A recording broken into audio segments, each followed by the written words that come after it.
અને હવે આપણે દર્શન કરાવીશું શક્તિના એક એવા કલ્યાણકારી સ્વરૂપના જે તમામની આશા પૂર્ણ કરે છે.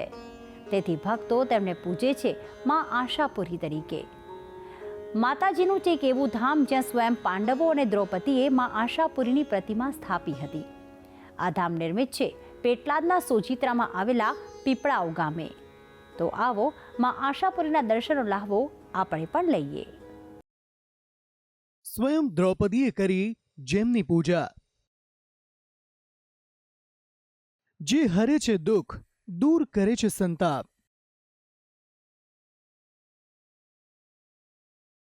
ચૌલ ક્રિયા કરાવવાનું ઉત્તમ સ્થાન, જેને કહેવાય છે માં આશાપુરી ધામ. યા દેવી સર્વભૂતેષુ શક્તિ રૂપેણ સંસ્થિતા, નમસ્તસ્યૈ નમસ્તસ્યૈ નમસ્તસ્યૈ નમો નમઃ. માં શક્તિ એક એવું રૂપ જે મમતામયી પણ છે અને રૌદ્ર પણ, સૌમ્ય પણ છે અને આનંદમયી પણ. દેવીના તમામ સ્વરૂપ કલ્યાણકારી અને ઉદ્ધારક છે. કહેવાય છે કે માં શક્તિ કદી પોતાના ભક્તોને નિરાશ નથી કરતી અને નિરંતર ભક્તોની મનોકામના પૂરી કરે છે. આવું જે કલ્યાણકારી સ્વરૂપ છે માં આશાપુરીનું, જે ભક્તોની મનોકામના પૂર્ણ કરનારું અલૌકિક સ્વરૂપ માનવામાં આવે છે. સોજિત્રા તાલુકામાં આવેલું છે પીપળાવ ગામ, જે પાવન થયું છે માં આશાપુરીના વાસથી. અહીં માં બિરાજ્યા છે માં આશાપુરી સ્વરૂપે, જેમનું સુહામણું સ્વરૂપ જોઈને ભક્તો પણ બોલી ઉઠે છે, જય માં આશાપુરી. આજે અમે આપને દર્શન કરાવીશું માં આશાપુરીના. આપણી ભક્તિ યાત્રા આવી પહોંચી છે સોજિત્રા તાલુકાના પીપળાવ ગામે, કે જ્યાં બિરાજેલ છે માં આશાપુરી.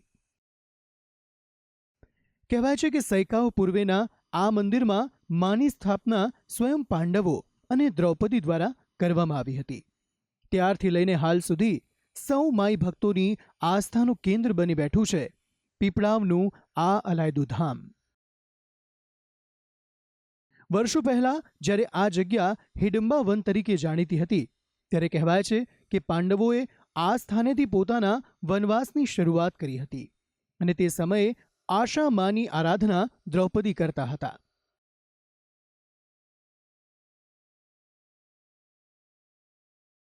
અજ્ઞાતવાસના અંતે આ સ્થાનકે દ્રૌપદીએ ગજાનન ગણપતિની કૃપાથી પૂરી માતાની પણ સ્થાપના કરી અને પાંડવોએ રાજી થઈને નામ આપ્યું હતું માં આશાપુરી. પાંડવોના ગયા પશ્ચાત આ સ્થાનનું મહત્વ વિસ્તરાતું ગયું, પરંતુ ત્યારબાદ એક સમયની વાત છે, આ જગ્યા પર એક ભરવાડ ગાયોનું મોટું ધણ ચરાવવા આવતો, જેમાંની એક ગાય નિત્ય દૂધ અહીં ટેકરી પર ઝરી દેતી, જ્યાં દ્રૌપદીએ માતાજીની સ્થાપના કરી હતી. આ વાતની જાણ જ્યારે ગોવાળને થઈ, ત્યારે ગોવાળે સમગ્ર ગામવાસીઓને આ બાબતની જાણ કરી અને ગામના પેશવા દ્વારા આ ટેકરાનું ખોદકામ કરાવતા તેમને તેમાંથી સ્વયંભૂ 2 મૂર્તિ પ્રાપ્ત થઈ અને ભાદરવા સુદ આઠમના દિવસે તે વખતના રાજા પેશવાએ આ મંદિરમાં અખંડ દીવો પ્રગટાવેલ અને તે વખતથી પ્રગટાવેલ દીવો હાલ પણ અખંડ જ્યોત સ્વરૂપે હજુ પણ પ્રજ્વલિત છે.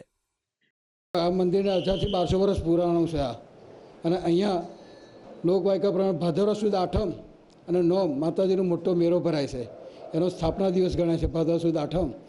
ત્યારબાદ અહીંયા આગળ લોકો બાળકોની મુંડન કરવા આવે છે અને લગ્ન પણ વિધિ થાય છે. ઘણા યાત્રાઓ છે. અમારા રવિવારનો મહિમા વધારે હોય છે. અહીં કોઈ નિઃસંતાન દંપતી હોય તેમને સંતાન પ્રાપ્ત થાય એટલે આશાપુરી માતાજીના મંદિરે આવેલ તળાવ પાસે ચૌલ ક્રિયા કરી પોતાની મનોકામના પૂર્ણ કરે છે. અહીં પ્રસંગોપાત લોકો પગપાળા આવતા હોય છે. અહીં ભક્તો પોતાની માનતા પૂરી કરીને પણ માના દર્શન કરવા માટે આવે છે અને પોતાના જીવનને સમૃદ્ધ બનાવવા પ્રાર્થના કરે છે.